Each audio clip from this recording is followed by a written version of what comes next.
Okay, thank you. Good evening, committee. I now call the meeting to Standing Committee on Economic Development and Environment to order.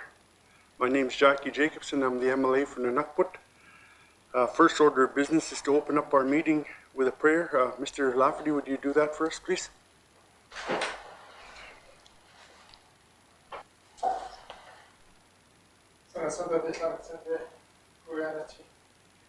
That is like a minister, it's an MLA's shots I've got there. A Quansanke on gets a desert on there. Go with the others on, Danny, Sutland is also me. I got like a desony. And to go get to the trades and send down there. So, yeah, nothing going at Genius and Fitz at Genius and that's the dancing one day. I understand catches nothing. Amen. Thank you, Mr. Lafferty. Our next item up for adoption of the agenda. Mr. Clerk. Thank you, Mr. Chair. Committee has one item on the agenda today, a public briefing with the Honourable Shane Thompson, Minister of Environment and Natural Resources. Thank you, Mr. Clerk. Any addition or changes to the agenda, members? Seeing none. Hearing no changes to the agenda, I have the motion to approve the agenda as presented. Mr. Bonatouche. Thank you, Mr. Bonatouche. Has the move to adopt an agenda motion called to order? All in favor? Opposed? Motion's carried. Thank you. Having received the adoption of the adopted agenda, there's a declaration of conflict of interest hearing as and when. Today, the Standing Committee on Economic Development and Environment is receiving a public briefing from the Honourable Shane Thompson, Minister of Environment and Natural Resources and the Management of Caribou and Wolf populations. Today's meeting is live streamed on the Assembly social media channels. To respect physical distancing requirements, Minister and witnesses will be attending video conference. I would like to remind all members and witnesses that all comments, questions, remarks are to be directed to me as the chair. Both members and witnesses will need to wait to be recognized by myself before speaking. I'll ask members to introduce themselves for the record, starting with Mr. Bonatouche. Ron Bonatouche, MLA Detcho. Rylan Johnson, MLA for Yellowknife North. Jackson Lafferty, MLA for Murphy. Steve Norton, MLA for Tunetha-Willita. Kevin O'Reilly, Frame Lake. Amy.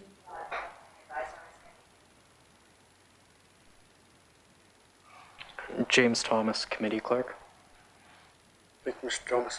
Now invite the Minister Thompson to introduce his staff and proceed with his opening comments he may have. Thank you, Mr. Thompson. Minister.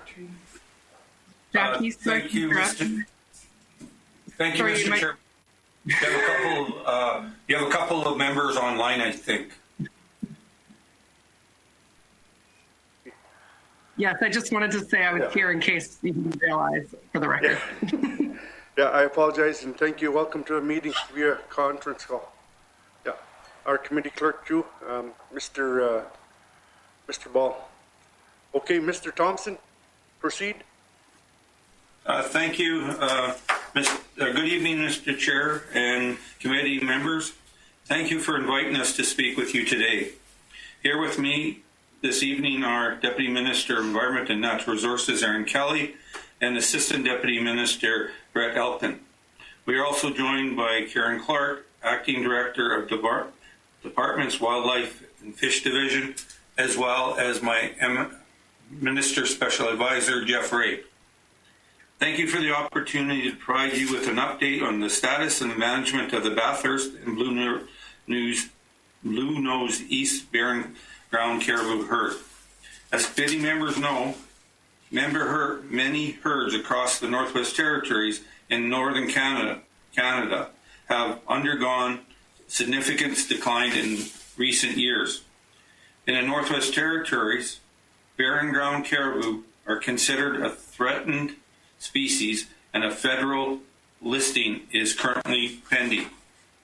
The Bathurst and Blue Nose East caribou in particular have undergone major declines, and the GNWT has been working closely with our co-management partners to help protect and support recovery of these herds. In 2018, the Department of ENR conducted population surveys that confirmed the continued decline of these herds despite ongoing harvest restrictions and habitat protection. Over the last 2 years, we have worked closely with our co-management partners, including Indigenous governments and organizations, to develop new measures to support caribou conservation and promote herd recovery.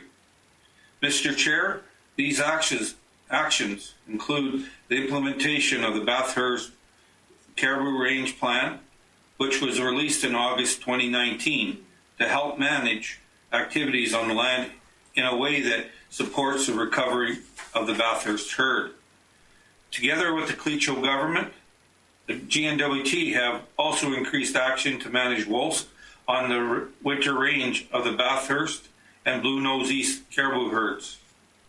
These actions are in response to calls from the community members and other co-management partners who have told us very clearly that we need to do more to manage wolves during the time of the barren ground caribou decline. It is important to remember that significant swings in population sizes are normal for barren ground caribou.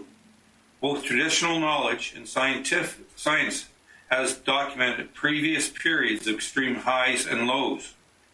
It is possible for caribou herds or caribou numbers to rebound, and it is important that we manage the herd responsibly and work together to support them through the current low. Mr. Chair, I'd like now to turn to Aaron Kelly, Deputy Minister of ENR, who will take you through the presentation.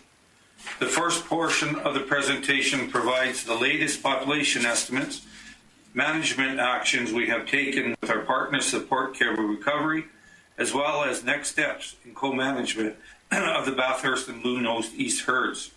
Following this, we will provide an update on wolf management action being undertaken by the GNWT together with our partners to help support the recovery of these two barren ground caribou herds. Thank you, Mr. Chair. Thank you, Mr. Minister. Ms. Kelly. Thank you, Mr. Chair. Good evening. I'd like to provide an update on the status and management of the Bathurst and Blue Nose East barren ground caribou herds. There's been a lot of concern over these two herds due to their rapid continuing declines. The GNWT has been working closely with its co-management partners in the NWT and Nunavut to support recovery of the herd, and we will highlight those efforts in this presentation. On slide 2, the presentation will cover an overview of the status of NWT barren ground caribou herds, herd size and recent vital rates for the Bathurst and Blue Nose East herds, which help explain the population trend, an overview of the co-management approach used for barren ground caribou management in the Northwest Territories, management actions being taken to address the declines of these herds, including harvest management, wolf management, habitat management, and research and monitoring, and the next steps in the process. On slide 3, there are 9 barren ground caribou herds that spend all or part of their annual cycle in the Northwest Territories.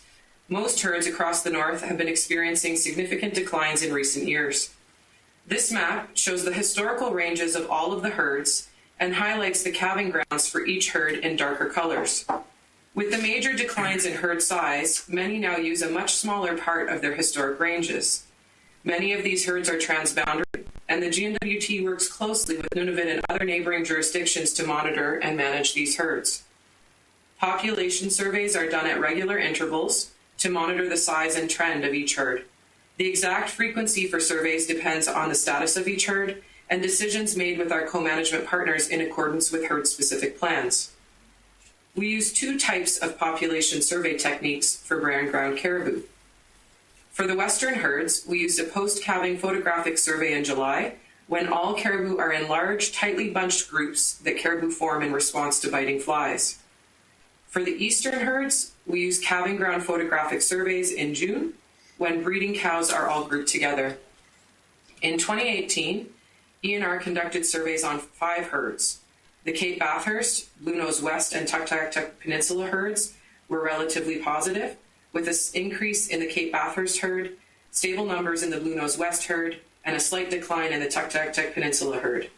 Unfortunately, results for the Bathurst and Blue Nose East Bearing Ground caribou herds showed a significant and rapid decline from the last surveys. On slide 4.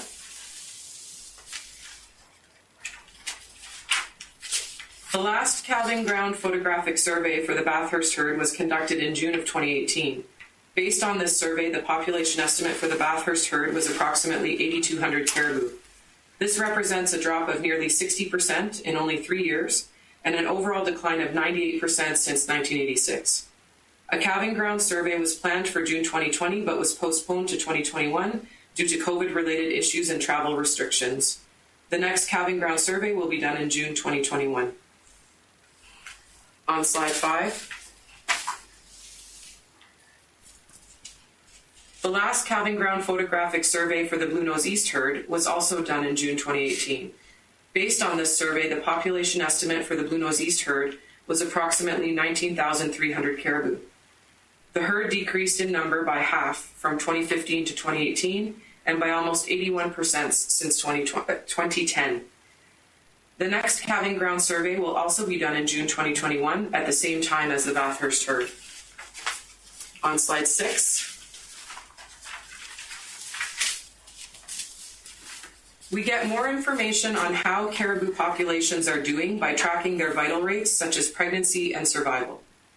During the major declines, we were seeing low pregnancy rates as well as low calf and cow survival rates. In recent years, pregnancy rates have started to improve. This is a positive sign. In 2019, the birth rate was 86% for the Bathurst herd and 87.5% for the Blue Nose East herd. For healthy herds, we normally see pregnancy rates of 80% or more. Calf survival rates for their first 4 to 5 months of life have been low overall in recent years. In November 2019, when we did fall composition surveys, 32% of Bathurst cows and 38% of Blue Nose East cows still had calves. In healthy herds, fall calf-to-cow ratios should be between 35 and 45%. Adult cow survival rates have been low. Cow survival rates for the Bathurst herd were 78 to 82% over the period of 2015 to 2018, and 72 to 78% for the Blue Nose East herd. Typically, a herd needs a cow survival rate of 83 to 87% for herds to be stable. Many of these animals are dying in the summer and fall, potentially due to predation. On slide 7. I would like to highlight our co-management approach to caribou management in the Northwest Territories. Caribou management is a shared responsibility, and the GNWT works in a collaborative wildlife co-management system. In the Northwest Territories, wildlife co-management processes are laid out in each of the settled land claim agreements. In each of these areas, a Renewable Resources Board has been established as the main instrument of wildlife management. Wakaji Renewable Resources Board, the Sawtoo Renewable Resources Board. In the Sawtoo Renewable Resources Board endorsed Delaney's community-based plan to guide management of the Blue Nose East herd. The Inuvialuit Settlement Region, Wildlife Management Advisory Council NWT, and the Inuvialuit Game Council. In unsettled areas, the GNWT engages and consults with all Indigenous governments and organizations in the spirit of co-management. In Nunavut, the Nunavut Wildlife Management Board is the main body of wildlife management for the whole territory. On slide 8. There are a number of collaboratively developed documents that guide caribou management at an NWT-wide herd and local level. Bearing ground caribou were listed as threatened species in the Northwest Territories in July of 2018 by the Conference of Management Authorities. An NWT recovery strategy was released in July 2020, which sets out overall goals and objectives for the management and recovery of bearing ground caribou. The recovery strategy also recognizes the importance of existing management plans for individual herds or groups of the herd. What the Taking Care of Caribou plan for the Blue Nose East, Blue Nose West, and Cape Bathurst herds was developed collaboratively by the co-management partners responsible for management of these three herds.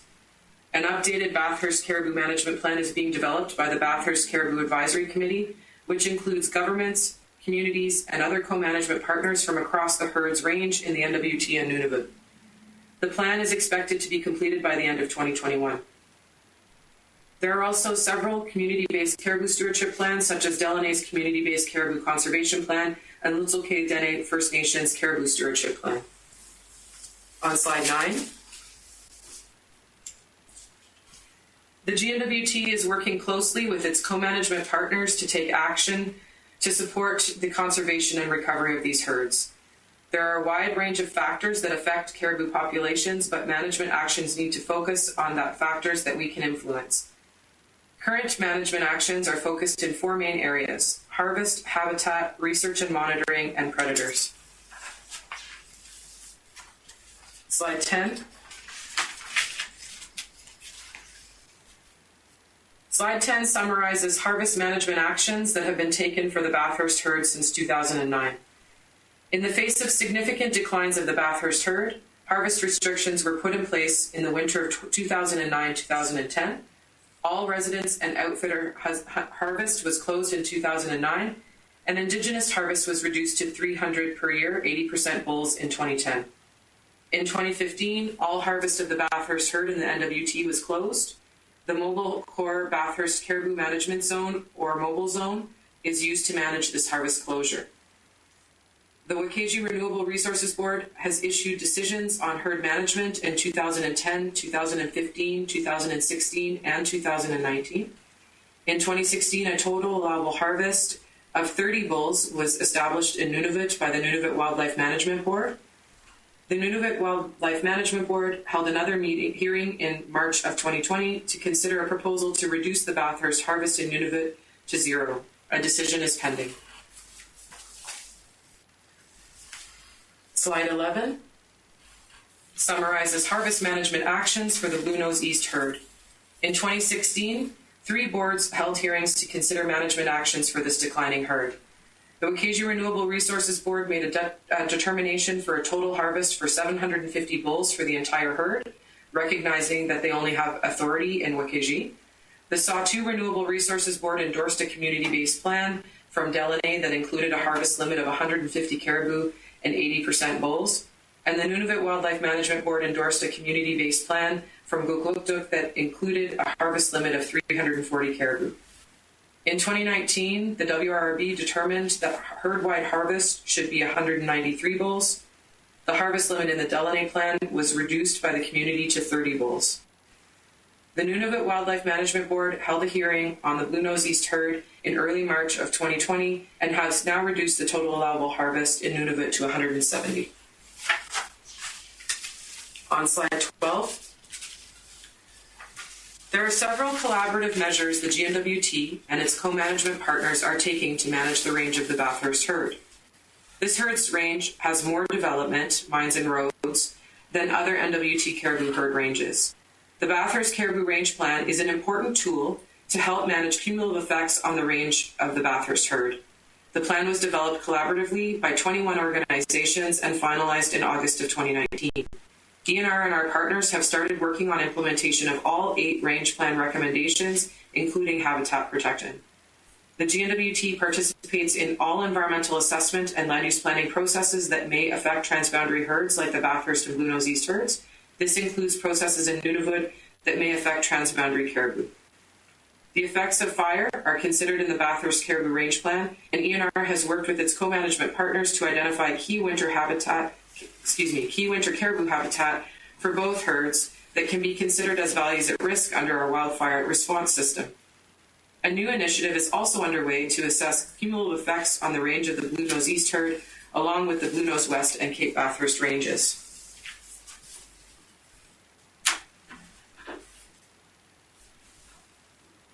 On slide 13,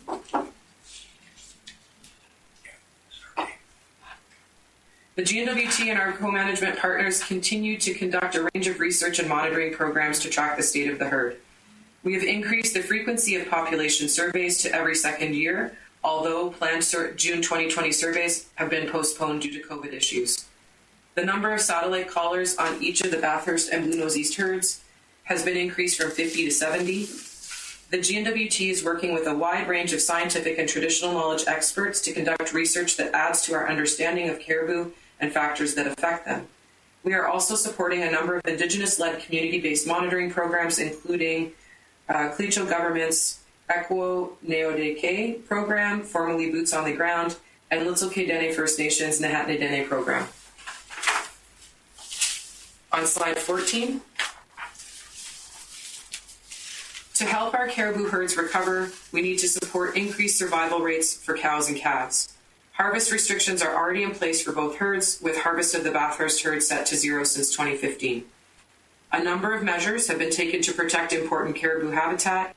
These include the Bathurst Caribou Range Plan and identification of key winter habitat to inform wildfire management. Another action that we can take to help support caribou is to reduce wolf predation. Wolf predation is one of the major sources of caribou mortality. Each wolf can eat 23 to 29 caribou per year. Harvesting wolves on the winter range of the Bathurst and Blue Nose East herds can help reduce predation on caribou and increase cow and calf survival. Wolves have a very high reproductive rate and can rebound quickly from a reduction in their numbers. Community members and our co-management partners, including the Wakaji Renewable Resources Board, have told us very clearly that we need to do more to manage predators during this time of barren ground caribou decline. On slide 15. In response to those calls, ENR and its co-management partners took several steps to investigate options for wolf management. We did an extensive review of wolf management programs in other jurisdictions, including Alaska, Alberta, British Columbia, Yukon, and the Northwest Territories. We held 3 wolf management expert workshops. In November of 2017, a technical working group, which included the GNWT, Clecho Government, Wakaji Renewable Resources Board, Yellowknives Dene First Nation, North Slave Métis Alliance, and Lutselk'e Dene First Nation, released a wolf technical feasibility assessment, which assessed options for wolf management. And in 2019, the Wakaji Renewable Resources Board recommended increasing wolf management efforts in a letter to ENR and the Clecho government. On slide 16,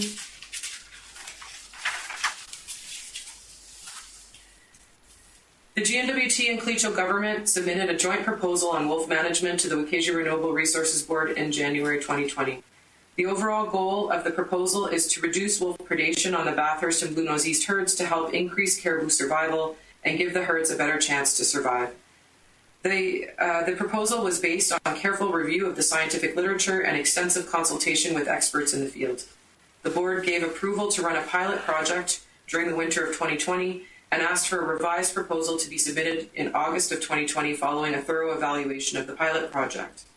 This revised 4-year proposal includes 3 main approaches to wolf management: enhanced support for wolf harvesters and the traditional economy, actions to increase the level of wolf harvest on the Bathurst and Blue Nose East winter ranges, and improved knowledge through monitoring, research, and assessment. We learned a lot during the pilot project and will continue to adapt our approach based on the most current scientific, local, and traditional knowledge. On slide 17.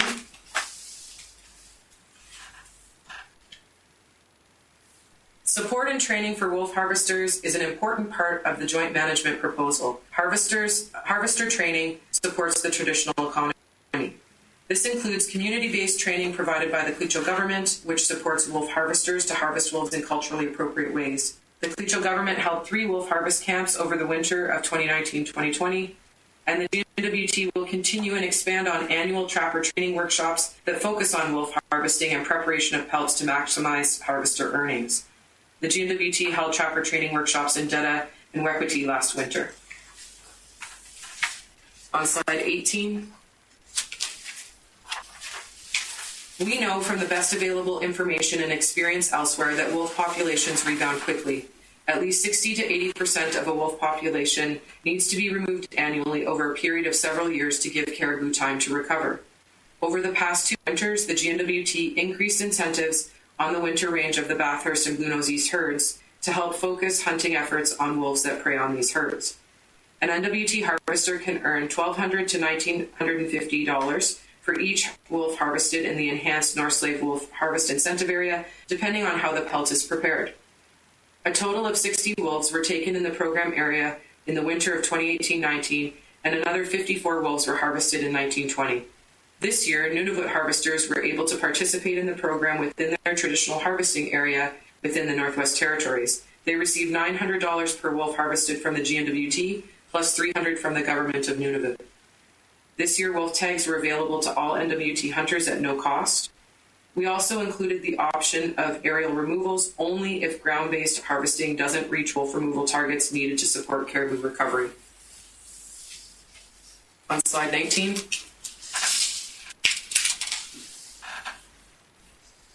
Based on the March 2020 aerial survey data and information from wolf hunters on the ground, wolf removal targets were set to 73 to 97 on the Blue Nose East Range and 29 to 39 on the Bathurst Range to achieve the 60 to 80% wolf reduction needed to support caribou recovery. As the ground harvest was not sufficient to meet these targets, aerial removals were initiated. All of the wolves that were removed aerially were brought back to Yellowknife, and Clecho and Yellowknife trappers skinned and utilized the pelts. A total of 85 wolves were removed from the Bathurst, Blue Nose East, and Beverly Caribou winter ranges. 31 wolves were removed on the Bathurst range within the target. 54 wolves on the Blue Nose East range, which was 45% of the estimated wolves on the winter range.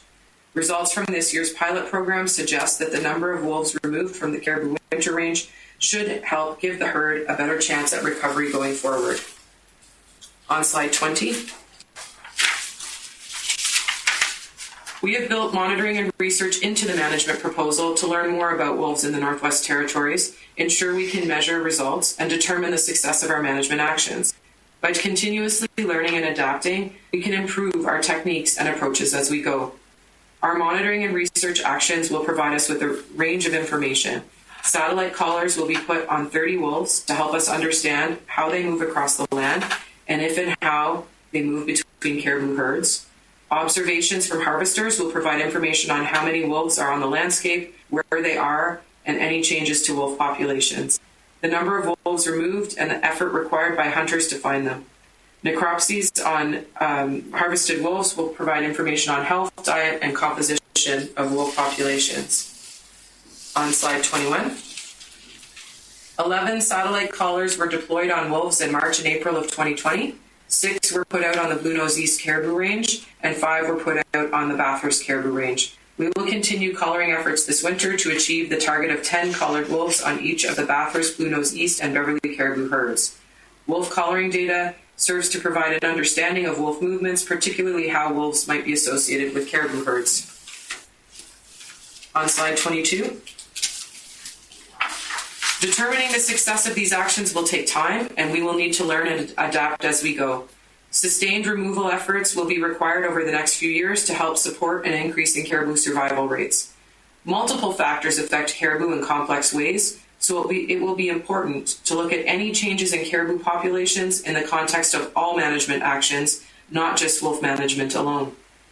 Calving ground population surveys have been rescheduled for June of 2021 for the Bathurst and Blue Nose East caribou herds, and will give us a chance to see how the herds are doing. On slide 23. The GNWT and its co-management partners will continue to implement a wide range of actions to support the conservation and recovery of the Bathurst and Blue Nose East caribou herds. Several upcoming milestones to note include release of a report on a public listening session on caribou management held by the Sawtooth Renewable Resources Board on October, it was supposed to be October 26, 2020, but we're expecting it on Friday. Decision by the Wakaji Renewable Resources Board on a joint wolf management proposal submitted by the GNWT and the Clecho government in January of 2021. In the interim, ENR and the Clecho government will continue work to prepare for implementation of all aspects of the wolf management program, and calving ground surveys for the Bathurst and Blue Nose East herds in June of 2021. Finally, on slide 24, thank you very much, and we would be happy to respond to any questions you may have. Thank you, Mr. Chair. Thank you for that presentation, Ms. Kelly. Mr. Minister, thank you for your opening remarks to my members. Members, do you have any questions, comments to the Minister's opening remarks and Ms. Kelly's presentation? Members? Mr. Johnson. Thank you, Mr. Chair.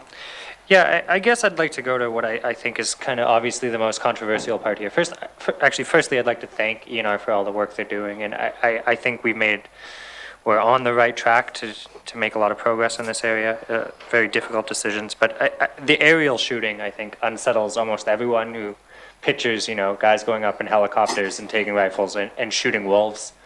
And I recognize we're trying to make a bit of an effort, or we're trying to make an effort to make sure that's a last resort.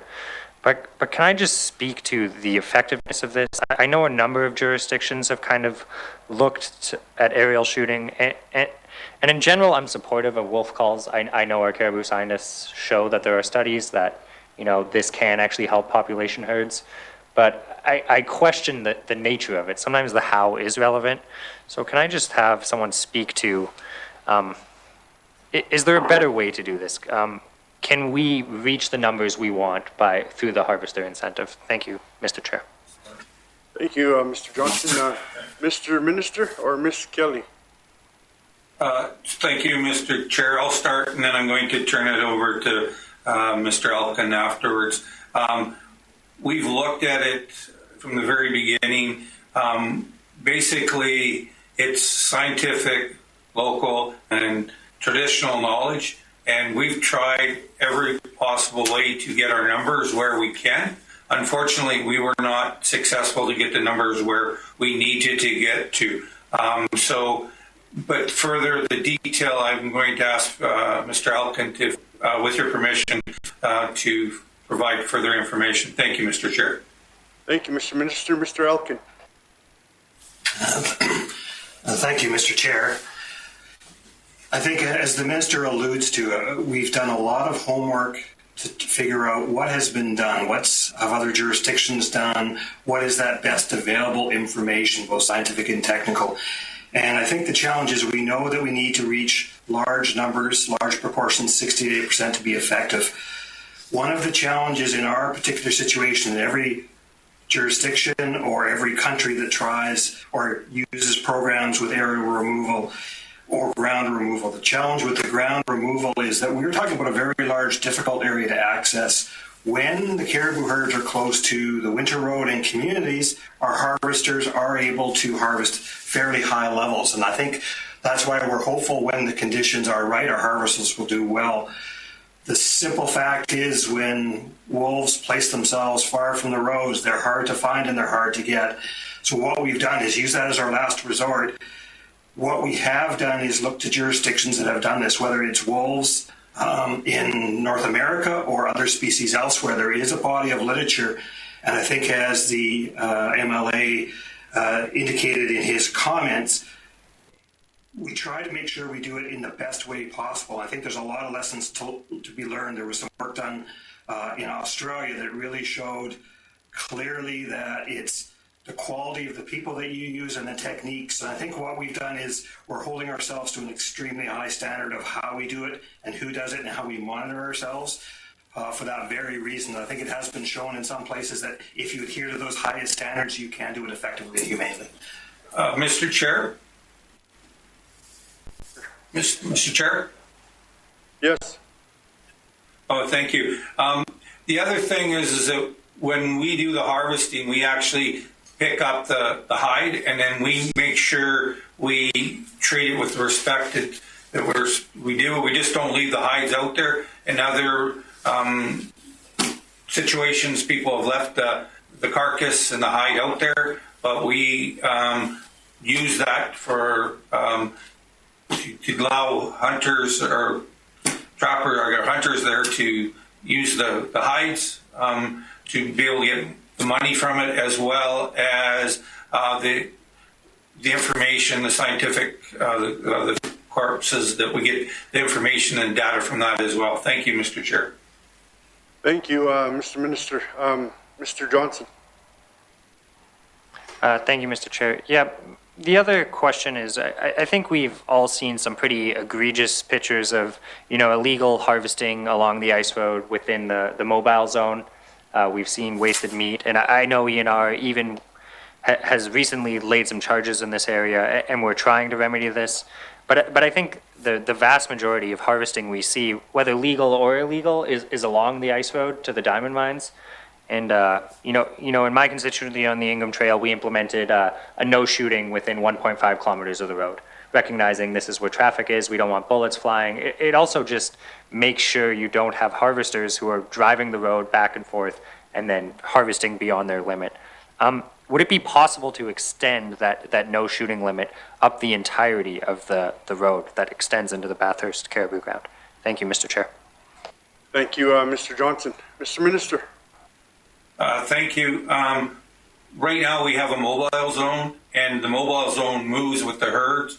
So we're very cognitive of that. We make sure that the hunting, if they're caught in that zone, we deal with it. But most hunters respect that zone. At the checkpoints, they're advised of it.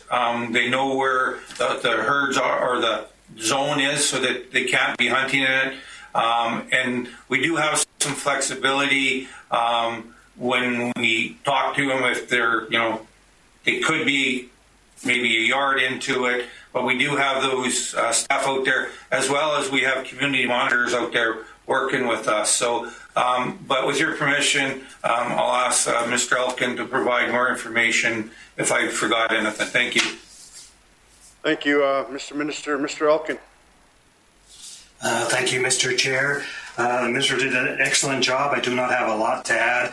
The one thing I'd add from the Caribou side, the mobile zone certainly is done to well encompass the entire herd. The other thing to note with both the Bathurst and other herds is with the major reductions in the size of these herds, they are not using their traditional range, and we simply aren't seeing the Bathurst herd or the Blue Nose East coming down close to Yellowknife like some of you around the table will recall from about 20 years ago. We had them on the Ingham Trail, but they simply are not coming down that road. Thank you, Mr. Chair. Yeah, thank you, Mr. Elkin. Members, just so you know, we'll go 2 questions per member, and then we'll put you back on the list. So next on the list, I have Mr. O'Reilly, then Mr. Lafferty, and Mr. Norton. Thank you, Mr. O'Reilly. Thanks, Mr. Chair, and thanks to our friends from ENR for joining us. I know you're taking time out of an evening away from your families, so I do appreciate the work that you guys do and so on. I guess I have more of a, if I go to slide 12, there was some comments about GNWT participating in all environmental assessment, land use planning processes, and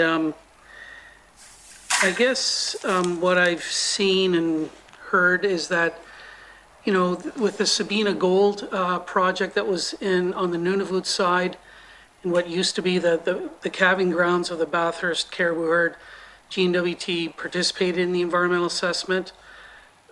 Some of the staff were there to offer some technical advice, but our government really never took a position on that development.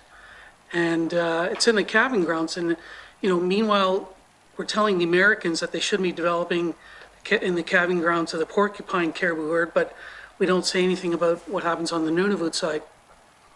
And then for the Tlicho All-Season Road, what I think we saw was the ENR staff, they may have been giving advice behind closed doors, but they weren't there during the review to present to the review board and make all of their opinions, views known. So I guess I want to get personal assurance from the minister that our staff are going to be able to give their technical advice in public when it comes to the Lockhart All-Season Road. I don't want our staff to be hampered by the project assessment policy the way it reads now, but I want personal assurance from the minister that our staff are going to be able to give their best technical advice unhindered in public before a review of that project. Thanks, Mr. Chair. Thank you, Mr. O'Reilly. Mr. Minister. Thank you, Mr. Chair. Before I answer it, MLA Knockleby had her hand up too, so I don't know if you've added her to the list, but I just saw her hand up here. So, in regards to, okay, thank you, Mr. Chair. So, in regards to the question that MLA O'Reilly talked about, it's we as the government have a whole government response to GNWT projects. We are discussing, though, what Mr. O'Reilly has talked about at the cabinet table.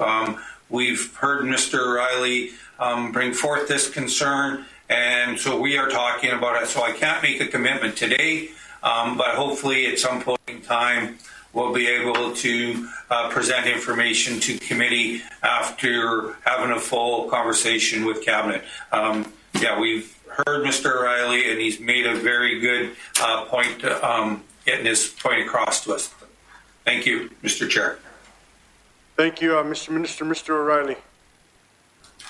Thanks, Mr. Chair. Yeah, I appreciate that commitment from the minister. It's not just me saying this. This was the review board itself that said it in the context of the Tlicho all-season road and the issues around Boreal Caribou in that particular case. So it's not just me. I just happen to be somebody who gets up in the House and talks about this at least 10, 12 times so far. So, and I'll keep doing that. I want to turn to the wolf harvest or kill program. I'd like to know what the cost of the aerial shooting program was for the past season. And I think it got somewhere maybe around 50 wolves in total. Someone can tell me the total number of wolves that were killed from aerial shooting and the cost of the program. Thanks, Mr. Chair. Thank you, Mr. O'Reilly. Mr. Minister, or Mr. Elkin. So I'm going to start, and then for more detail, I'm going to ask Mr. Elkin to follow up on it. So my understanding from what we've started out, it's $500,000 for our whole wolf management program, including the aerial harvesting on that. In regards to the exact numbers that we were able to harvest, manage with our aerial program, I will turn to Mr. Elkin for that response. Thank you, Mr. Chair. Thank you, Mr. Minister. Mr. Elkin. Thank you, Mr. Chair. I'll preface by saying we started the season on ground, and just so you have the full picture, our harvesters were able to remove 44 by the ground, and then with the aerial program, we removed 36. Thank you, Mr. Chair. Thank you, Mr. Elkin. Mr. O'Reilly, another question? Sorry, just a quick one. What was the cost of the aerial wolf shooting program this past winter? And if you can tell me what you anticipate the cost being for the next 4 or 5, whatever the management proposal is as well, what the budget might be for that, that'd be great. Thank you. Thank you, Mr. O'Reilly. Mr. Elkin. Thank you, Mr. Chair. The Deputy Minister Kelly, please. Mr. Minister, Ms. Kelly. Thank you, Mr. Chair. We don't have that exact number with us. We can get it to the member, but I will comment on the costs ongoing. There were additional costs this year because of COVID. For example, there were increased costs for ferrying time to get out to the location because due to COVID, we did not use some of the small communities as a jumping off base like we most likely would in future. So whatever the cost was in particular for aerial this year, which I don't have the exact number, it will be less in years upcoming, most certainly. Thank you, Mr. Chair. Thank you, Ms. Kelly. Mr. Minister, could you get that information in writing to my committee in regards to the costing? That's what the question that Mr. O'Reilly asked. Yes. Thank you, Mr. Chair. Thank you, Mr. Minister. Next on the list, I have Mr. Lafferty. Mr. Chair. Mr. Chair, when the 2009 close down of wildlife, I guess, harvesting, caribou harvesting, it had a huge impact, obviously, in my region. And But my community members adapted to it. They had no choice. They obviously, till this day, want to have the population of caribou increase. We're striving towards that. But at the same time, there was a concern and issues raised where Nunavut were still hunting in that area. So I'm glad to see that the 2020 proposal to reduce Nunavut total harvesting to 0 decision pending. I'm just wondering, when are we expecting that decision to be made by Nunavut, Mr. Chair? Thank you, Mr. Lafferty. Mr. Minister? Thank you, Mr. Chair. Unfortunately, we do not know exactly when that final decision's being made. They've had very conversations and they're trying to make that decision, but they have not confirmed a final date with us. But once we get the final confirmation, we will make sure committee is aware of this. Thank you, Mr. Chair. Yeah, thank you, Mr. Minister. Mr. Lafferty. Mr. Chair. Mr. Chair, obviously this is an area that my Clinchon people and surrounding communities will be expecting some sort of answers on this, because it has been a concern. Mr. Chair, the mobile zone and no hunting signs. I go there to McKay Lake area and harvesting for my family outside the mobile zone. When Ryland was saying no hunting zone along the highway, the winter road, it is very, very challenging at this point to head out 10 hours with a vehicle towards McKay and to go hunting, harvest 2 or 3 caribous that we need, and bring it back to our communities. And when you restrict it even further to say, well, you have to go a kilometer or 2 kilometers from the road, it's going to be it can be a very controversial issue, because I've witnessed it. I've been there. I hunted over there. I'm speaking from my experience over there. So, because what tends to happen is people go hunt and they bring back caribou to the winter road area so they can fix it. So it's not like they're hunting right along the winter road. We go like 3-4 hours on skidoo ride, but we have to bring them back because it's -40, -50, and we have to be close by a vehicle. So I just want to let the member know here, this is a real issue, and we just have to be mindful that we have ENR monitor station there and officers constantly checking on the hunters, harvesters. So it is closely monitored. Mr. Chair, the wolf harvesting obviously has been increased over last year, and it was very well accepted by my region, and because obviously we want to see the increase in caribou population. By the same time, I've seen lots of hunters out there, and obviously they witnessed that the choppers are chasing caribous away or chasing the wolves. When hunters are out there, they should be mindful that it's a safety issue, and they shouldn't have choppers flying around chasing. If they're chasing wolves, that's what I'm hearing, anyways. But I haven't seen myself. But just being mindful to, I guess, Minister's Department of ENR that these things are happening. He may not be aware of it, but just being mindful that there are real hunters out there. There's always bad apples within the hunters as well.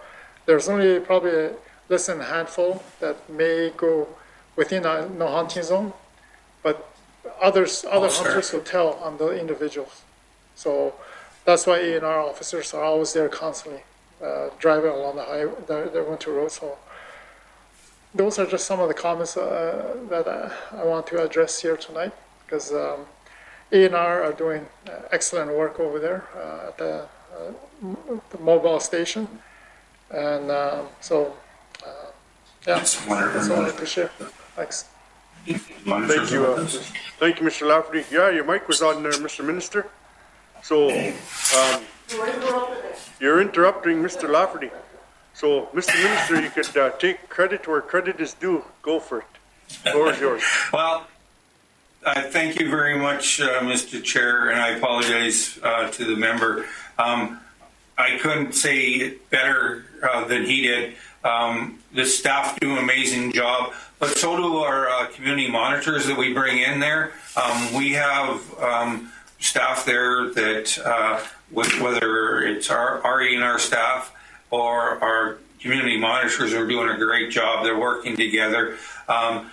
As MLA Jackson said, there is some really, MLA Lafferty, said there are some really good hunters out there.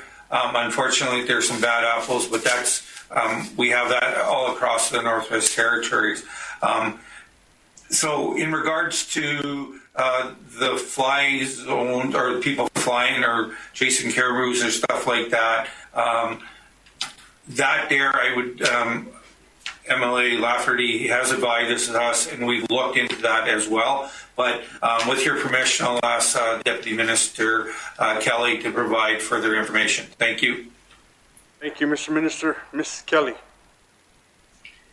Thank you, Mr. Chair. I think it's really important to recognize, as the MLA stated, that there are people harvesting not just by the roads, but in different areas. And the helicopters that the harvesters are seeing are enforcement helicopters going to check on people who are harvesting. They're not helicopters that are chasing caribou. That's not done. And they're not helicopters that are doing anything related to wolves at that time. So we've set up the wolf program so that if there was any sort of aerial, it's very late in the season and very far away from roads, so that there would be no possible interaction with harvesters at that time.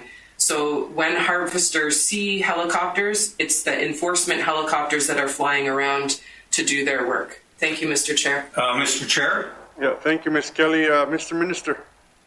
Thank you. But we have provided that information to our staff and to our monitors and to our helicopter with their staff there to be aware of that. So we're not trying to do it on purpose, but as Deputy Minister Kelly said, we do have people out monitoring that, doing our enforcement. So we will try to be more conscious of that as well. Thank you.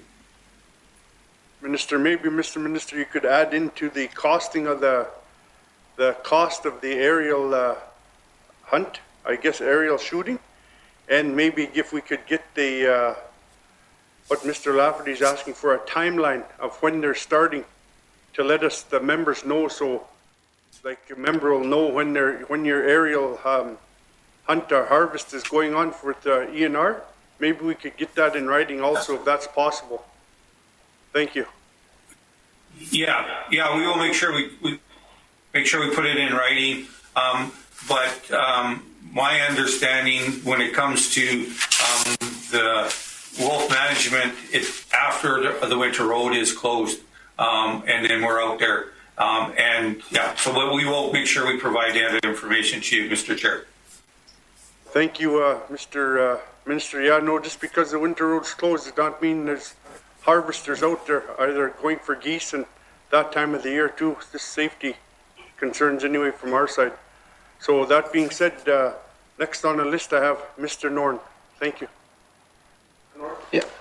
Mr. Chair, and thank you for coming out this late for the presentation. But I just want to just to follow up with some other questions I had with my colleague from Montfouille about the bad apple hunters out there. I know it's tough to enforce something like this in terms of hunting and over harvesting. So, I guess my question for the minister here is, how many charges have been laid in terms of infractions as a result of over harvesting and in sort of other wildlife infractions involving caribou? Thank you, Mr. Norn. Mr. Minister. Thank you, Mr. Chair. For that detail, I'll turn the floor over, with your permission, to Mr. Elkin. Thank you. Mr. Minister, Mr. Elkin. Thank you, Mr. Chair. I think I'll highlight that throughout the spring season, we had a total of over 80 illegally harvested caribou and 12 wastage cases. At this time, many of the cases are still active, so I can't speak to the details of the number of harvesters or number of charges, but they are all still pending and going through the system. Once the season is complete, we can release the total number of cases. Thank you, Mr. Chair. Thank you, Mr. Elkin. Mr. Norton. Thank you, Mr. Chair. And yeah, thank you. It's good to hear that actually there's being some enforcement done, because like I said, we always want to take care of those ones that are abusing the system and trying to skirt their way around the hard work that everybody's doing. I'm going to switch gears a little bit. Just reading along here, I think on one of the slides here, just bear with me for a sec here. This in slide number, where is it? Number 6 on page 6. It says here that the surveys here are going to be on hold until June 2021. So I guess my question for the minister is, what work is going to be done in the interim in terms of survey works if they're being on hold? Like what's the plan between now and then? What's your choice? Yeah. Thank you, Mr. Norton. Mr. Minister. Sorry about that, Mr. Chair. I'm going to turn the floor over to Mr. Elkin, give you that full detail. Thank you. Thank you, Mr. Minister. Mr. Elkin. Thank you, Mr. Chair. The calving ground surveys are certainly an important piece. They give us, when we're done, a total estimate for the herd, but there is important stuff that's done throughout the year. In each year, we do something called composition surveys. We just had staff out in the field. They go out and look at the relative ratio of cows to calves to adults, and tells us things about survival rates. So we're just pulling that data together. We do another one in the spring after Christmas. So we do each of those every year. Because things have settled in with COVID, we were able to do that this October, and we'll be able to do it again in the spring. The other thing that's ongoing that gives us information between the big surveys is, I think it's really good that we've got support from our communities to increase our collars to 70, and that is constantly giving us a lot of information on where the caribou was. It's giving us survival rates for cows, as Dr. Kelly talked about during the presentation. That's really important to us for track. So even between the surveys, we are getting a fair bit of information to allow us to follow the herd. Thank you, Mr. Chair. Yep. Thank you, Mr. Elkin. Next on the list, I have Ms. Knockleby. Thank you. Can you hear me okay? Can you hear me Ms. okay? Knockleby? Yes. Yes. Yeah, okay, sorry. So first of all, I just wanted to say thank you as well. I thought that was really informative and helpful. I did, and I got excited when I heard Mr. Elkin say lessons learned there. So I'm hoping that'll all be incorporated in your report at the end, looking at sort of things that could be improved upon. I just wanted to come back to the wolf call, the aerial call, around the procurement of that call. Was that put out? Maybe I could just ask you to lay out how that was procured, and did it go to open tender and such? Thank you. Thank you, Ms. Knockleby. Mr. Elkin or the minister? I'm going to ask Mr. Elkin to give the full detail to that. Mr. Elkin. Yeah, thank you, Mr. Chair. Thank you, Mr. Chair.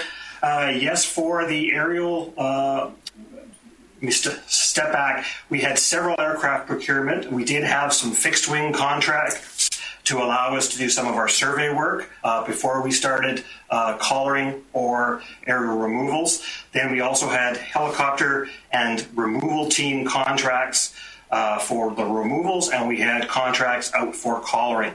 I may have to turn to my Director of Wildlife to confirm for me, but my understanding is the collaring contracts were tendered. The removal contracts were tendered. Some of the short-term fixed-wing contracts were done on what's called a standing offer agreement, which is the beginning of the year, a tender's put out to find the lowest bidder for their short-term work. One of the challenges we did run into this year on the removal contracts is that we bid for a helicopter and an experienced team.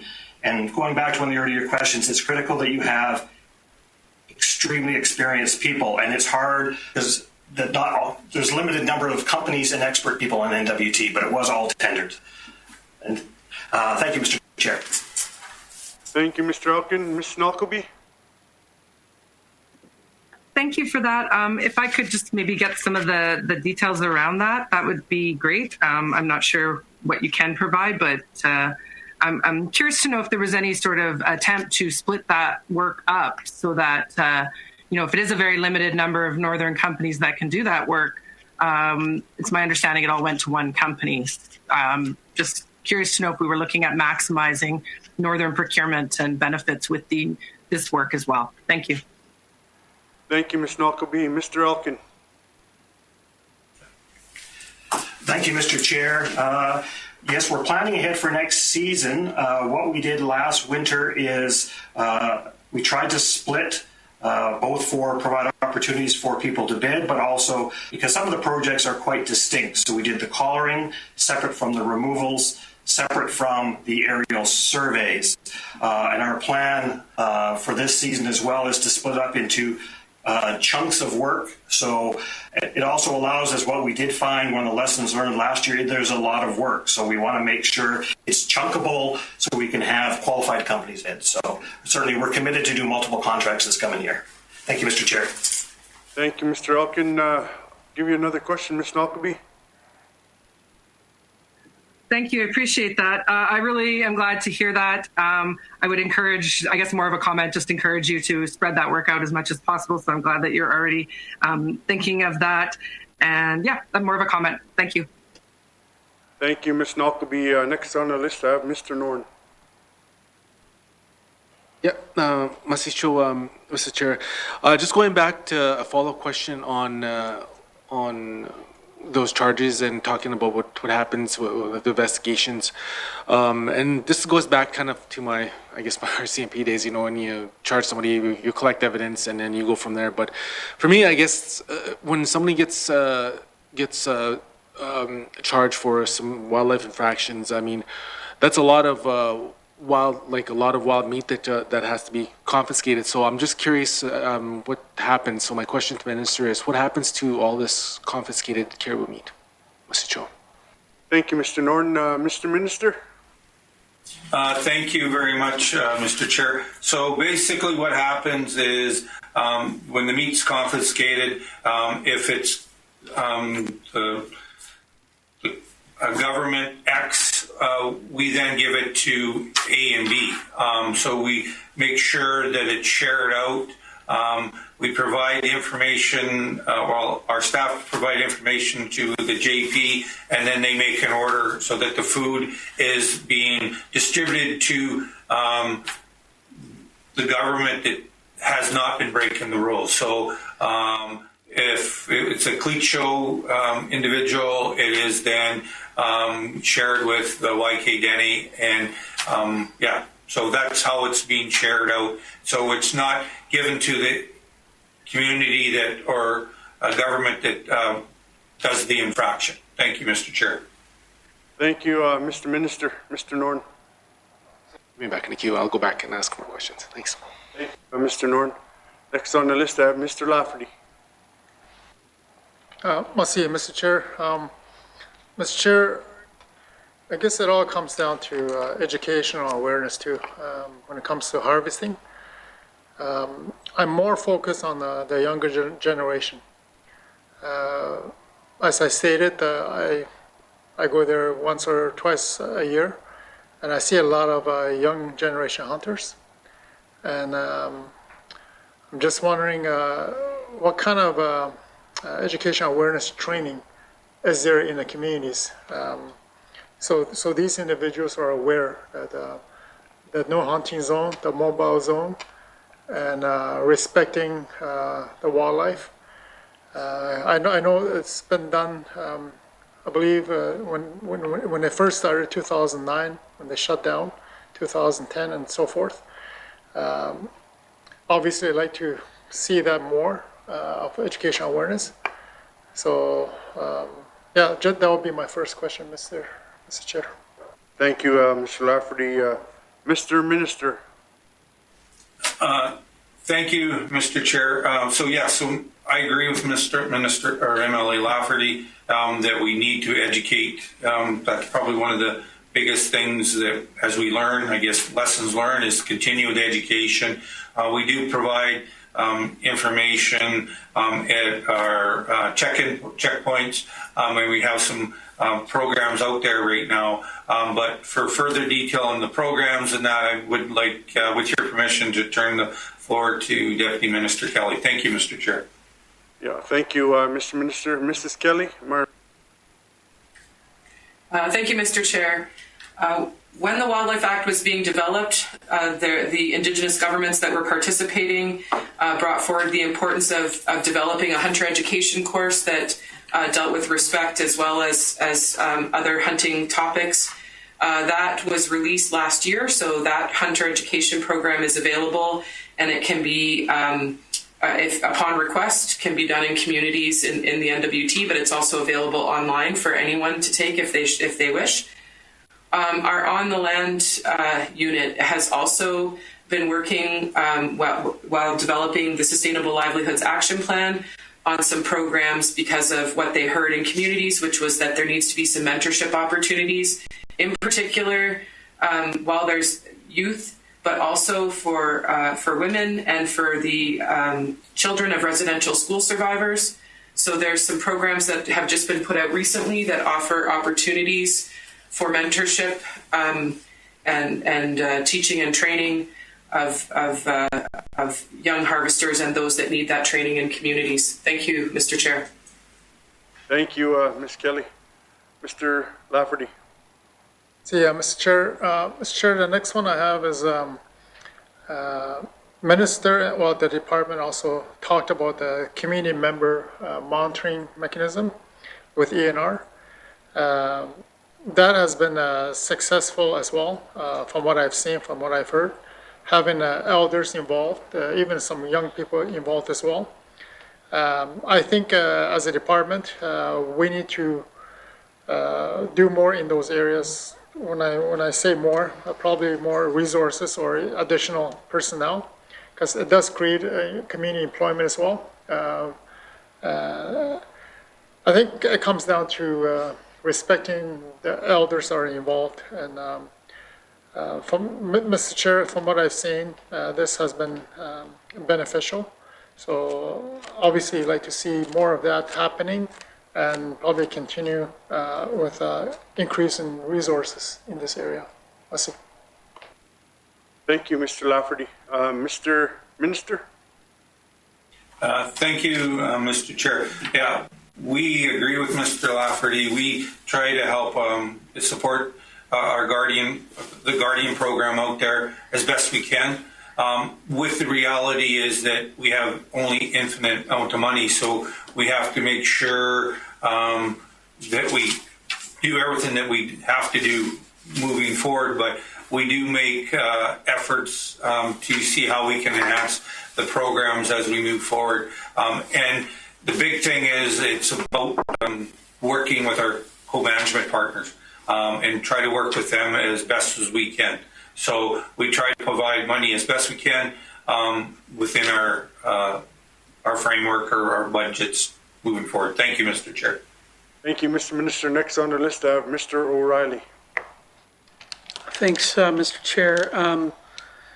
So from what I've seen, and I think it was been talked about in the presentation, the first thing that was done to try to protect the herd was harvester restrictions. And that's been in place now for, well, since 2009, if I remember correctly. And then now we're moving on to wolves.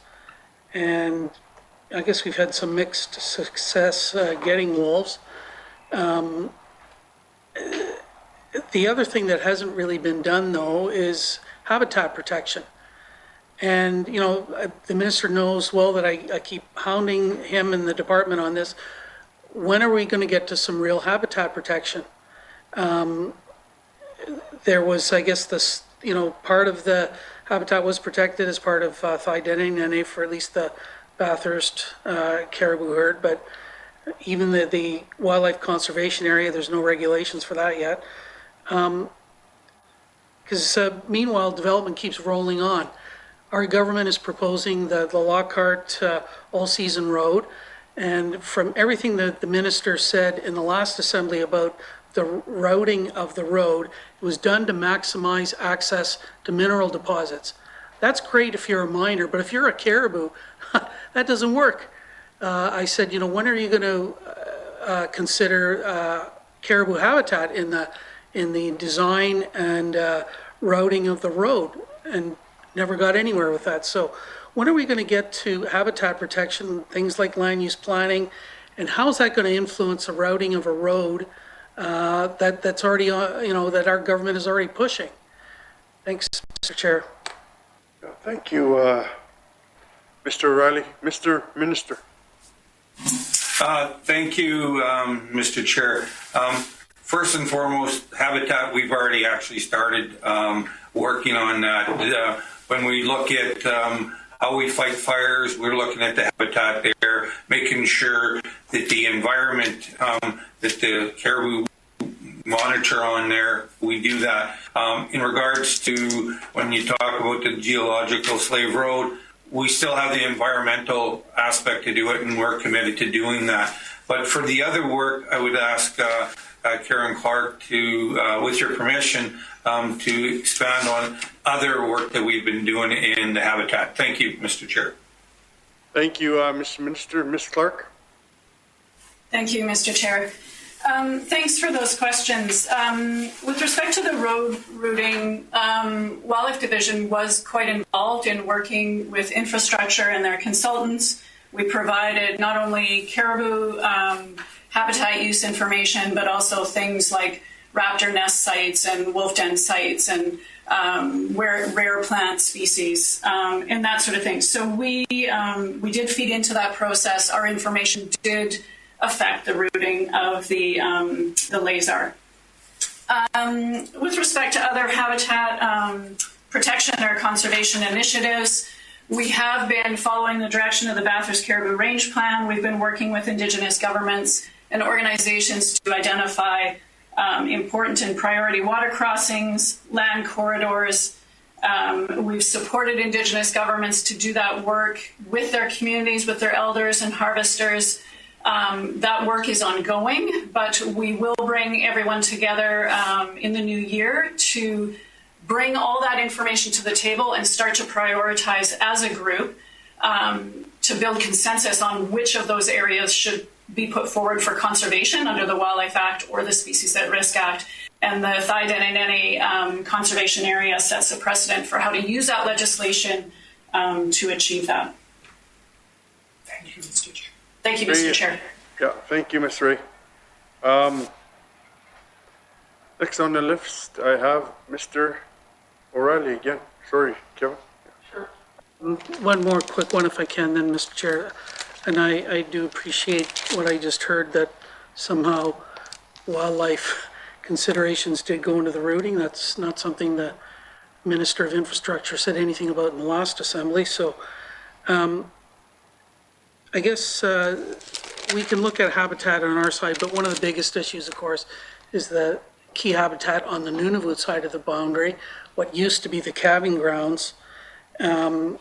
I know I sat in a meeting with the minister, with some Nunavut representatives. Are we ever going to get to a point where we have some kind of transboundary agreement with Nunavut that's going to protect the calving grounds and other key habitat on their side of the boundary? Thanks, Mr. Chair. Yeah, thank you, Mr. O'Reilly. Mr. Minister. Thank you. Yes, so I'm going to start and then turn it over to Deputy Kelly here. So the first and most important part is that, we did have that meeting here in Yellowknife with the Nunavut government, as well as some of the people or members from the Kitikmeot, as well as we had members from the Northwest Territories, the Indigenous governments at the table. So we had open and frank conversations there. And so we were supposed to have another one this fall, and unfortunately COVID happened. But just so you're aware that we are still, I'm still talking with the minister from Nunavut, trying to set up a time maybe it's a virtual one because of what's happening there. So we're working on having further conversations. It's not something that we've stopped, but for further detail on what we're doing in there, I will ask Deputy Minister Kelly to talk or provide more information. Thank you, Mr. Chair. Thank you, Mr. Minister. Ms. Kelly? Thank you, Mr. Chair. In addition to the meetings at the political level that the minister has been discussing, we work really closely with Nunavut on a number of the science aspects of the work that we do, like the collaring work as well as some of the survey work as well. And Nunavut is a participant on the Bathurst Caribou Advisory Committee for developing management plans, as well as the group that works on the range planning. So there's numerous ways that we're working with Nunavut on this issue. Thank you, Mr. Chair. Yeah, thank you, Ms. Kelly. Next on the list, I have Mr. Norton. Yep, thank you, Mr. Chair. And just a question for the minister. I know that just a little bit of context, myself and Minister Thompson, we do talk with elders. We want to talk with elders with the YKDFN, and I think it's important the whole traditional knowledge TK aspect of all of this, and I guess my question for the minister is he willing to commit to do something like this? Because I know through COVID we have to protect our elderly population and whatnot, but to have a meeting in this similar format and getting to hear from them, because it is really important that we keep in contact with them and get their input. We've got Lutz, we got the Cleat up here with the LKDFN elders. So we're just wanting to see if you'd be open to doing something like this in this type of forum, Mr. Joe. Thank you, Mr. Norton. Mr. Minister. Yeah, thank you. Real quick, yes. It's very important for us to meet with our elders. They're our knowledge keepers. And we need to be able to have those open and frank conversations, and we need to listen and hear what they're saying. So we're very excited about it. We made a commitment. Unfortunately, COVID hit. So we're more than willing to meet with elders, senates, community councils, the boards, as we have done in the past, and we will continue to do it. However it has to be, whether it's virtual or in person. So we're more than willing to commit to that. Thank you, Mr. Chair. Thank you, Mr. Minister. Mr. Norton. Thank you for that. That's good to hear. Like I said, it's always keep the channels open, that's the only way we get things going. Good communication. Just switching gears now, going back to getting into the weeds a little bit, but. About question about surveys. I know in one of the slides here, it does give us some of the surveys do give us some caribou numbers. So my question for the minister is, Mr. Chair, is this an approximate or estimated based on a formula? And if it is based on a formula, how often is this formula adjusted to be approximate to the actual numbers, Mr. Chair? Thank you, Mr. Norton. Mr. Minister. Thank you, Mr. Chair. To get the accurate information, I will turn the floor over to Mr. Elkin with your permission. Thank you. Thank you, Mr. Minister. Mr. Elkin. Yes, thank you, Mr. Chair. I'll start by clarifying that we use two different techniques for counting caribou, as Dr. Kelly said during her presentation. So I will focus on what we use for the Bathurst and Blue Nose East, which is during the calving grounds, so during June when all the females are together. The survey itself and why it's such a challenge to pull off is it is a full survey, fairly intensive, where we go on the calving grounds and we're actually counting pregnant females that are giving birth. I think what maybe some people don't understand is there's actually two other subparts that we need to do to come up with a total answer. So it's a formula per se, but it's based on three different surveys. We'll go out in June and count how many breeding females there are. We do a composition survey. Again, we're flying, but we look and say what proportion of the females are pregnant or not. So we can take into account how many non-pregnant females there are in the herd. And then we also do a fall composition survey. That's when the bulls, who normally during the calving time are away from the females, come together, and we do another composition survey to figure out how many males are. So to do a survey, that's why I think some people don't realize why we don't release population surveys till later in the fall, is we need to put the numbers from all three pieces together to come up with a population estimate. Thank you. Thank you, Mr. Chair. Yeah, thank you. Thank you, Mr. Elkin. Thank you for telling him that, Ms. Kelly. Next on the list, I have Mr. Johnson.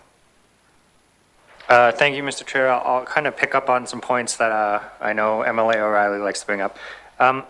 We have the project assessment policy, which is a cabinet policy, and then the Minister of Lands is responsible for it. And it doesn't really say that, you know, departments can't give different opinions on matters during an environmental assessment, but it says we'll take a whole of government approach. And in the past, this has led to, I know, members from ENR not being able to give full evidence at an environmental assessment. We are going to build the Lockhart Road, the first step of the Slave Geological Province Road.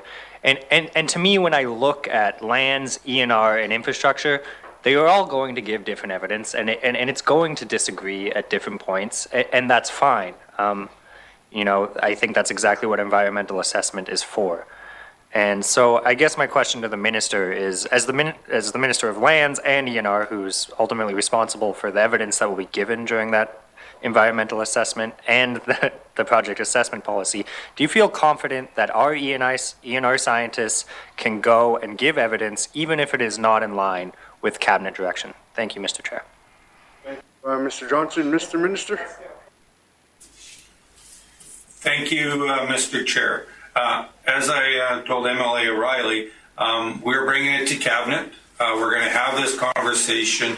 My understanding, we are very supportive of providing the information where possible. However, again, it has to be a cabinet decision, and I can't speak for my other colleagues when it comes to this, but right now I feel comfortable that we'll be able to address the concern that Mr. MLA O'Reilly and others have brought forth, and you have brought forth here. So I feel comfortable, but I'm not making that commitment. Thank you, Mr. Chair. Thank you, Mr. Minister. Mr. Johnson. Thank you, Mr. Chair. Okay, well, I guess I'll ask you to take a position on another matter and see whether the project assessment policy allows you to do this. Nunavut, we're gonna, you know, in our mandate is to build the Slave Geological Province Road, whether or not the Nunavut half connects to Grays Bay Port Project. The calving grounds are in Nunavut. The Grays Bay Port project, you know, would require the road going through the calving grounds of the Bathurst Caribou as it's presently mapped. Obviously, that's under Nunavut jurisdiction, but assuming we build the road to Nunavut and then Nunavut continues it and then builds a deep water port, I know there's a few $1 billion worth of federal infrastructure between all those steps.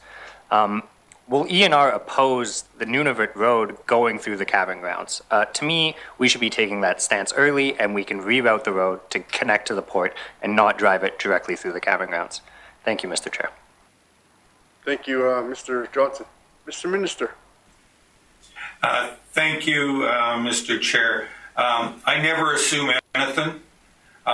So unless we get a crystal ball, I cannot make that commitment. However, what I can make the commitment is that there's going to be an environmental process to it, and we will be very much involved in the process.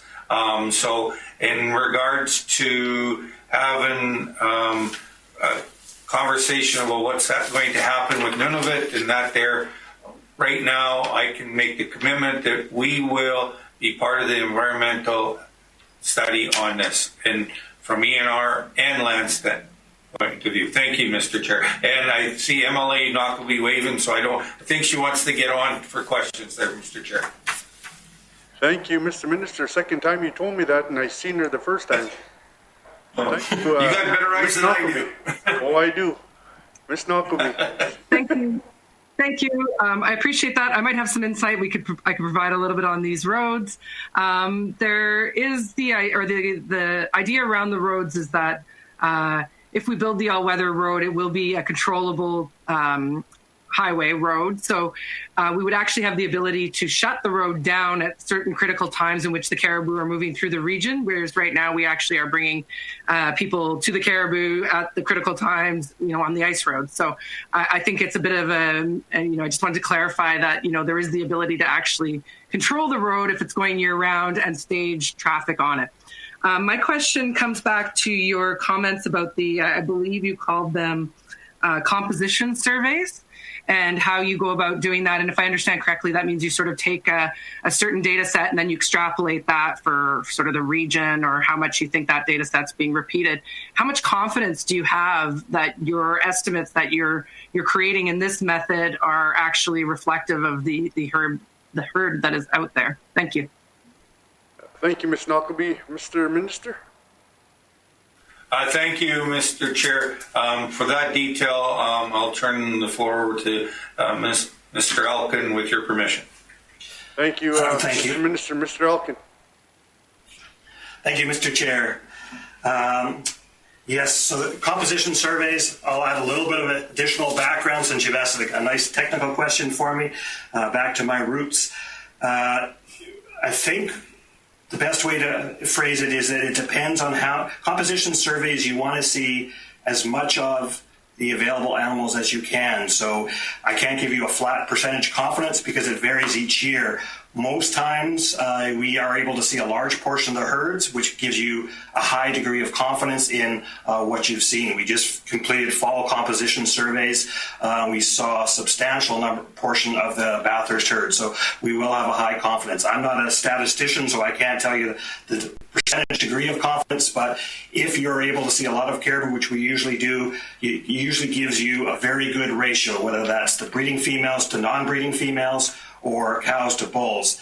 And as you indicate, then we would use that ratio based on what we actually saw in the calving ground to figure out what the total herd size is. So it will depend on how many you're able to see. We've been fortunate in our efforts that we've been able to have high numbers in most of our recent composition surveys. Thank you, Mr. Chair. Thank you, Mr. Elkin. Ms. Knockleby? Thank you for that. So this might be because I'm not a caribou biologist, but how do you know you've seen all the herd if you don't know if you're seeing all the herd? So to me, you're telling me, well, we've seen a large part of the herd, so we have confidence that we saw a large part of the herd, or we have good numbers. So do caribou by nature always sort of stick together? Like, how do you know that there hasn't been a division of the herd or a group going elsewhere? Is that just me not being very knowledgeable about caribou? Thank you. Thank you, Ms. Knockleby. Mr. Elkin. Thank you, Mr. Chair. No, very good question. We have a couple of ways to know, get a sense of what proportion of the animals we've seen. I think a big corner part of that, which is done by high-end statistics, is what number of collars you need on a herd. So then when we go out to do a composition survey, you're able to statistically figure out what proportion of the herd you've seen based on how many of the collared caribou you found in groups. The other part of that answer is, as you noted in your question, is that's part of the reason we select the time of year we do these surveys. Caribou are by nature group animals, but there are certain times of year when they very reliably come together. Calving grounds, we do compositions in the summer right after the calving ground survey, because if you've been out on the calving grounds, it's really quite amazing. They're all there, basically shoulder to shoulder. They're very concentrated. The other composition survey we do in the fall, when very reliably we get good-sized groups that are very clustered. We find them with the collars to confirm that we found them, and the bulls are very closely affiliated with the females. So it's a combination of behavior of caribou and using the collars to ensure that we found enough of them. That's why it's important we keep our collar numbers up as high as they are, and why it's very good that we got community support to increase our collar numbers. Thank you, Mr. Chair. Thank you, Mr. Elkin. One more question, Ms. Knockleby.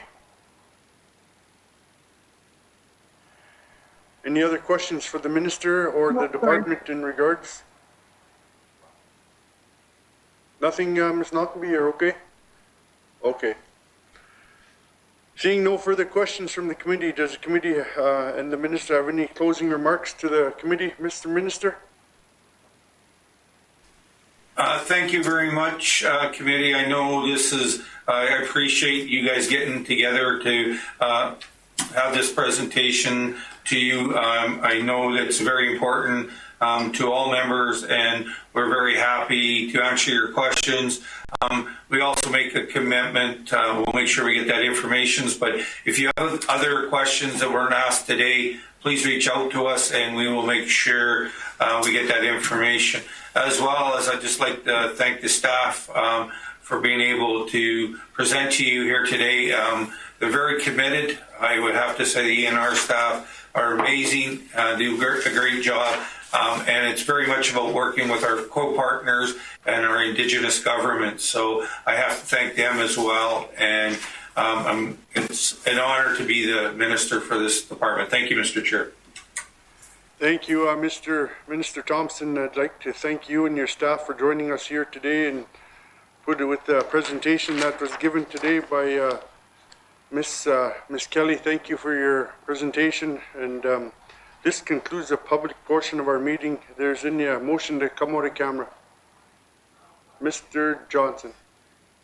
Thank you, Mr. Minister. Have a good evening.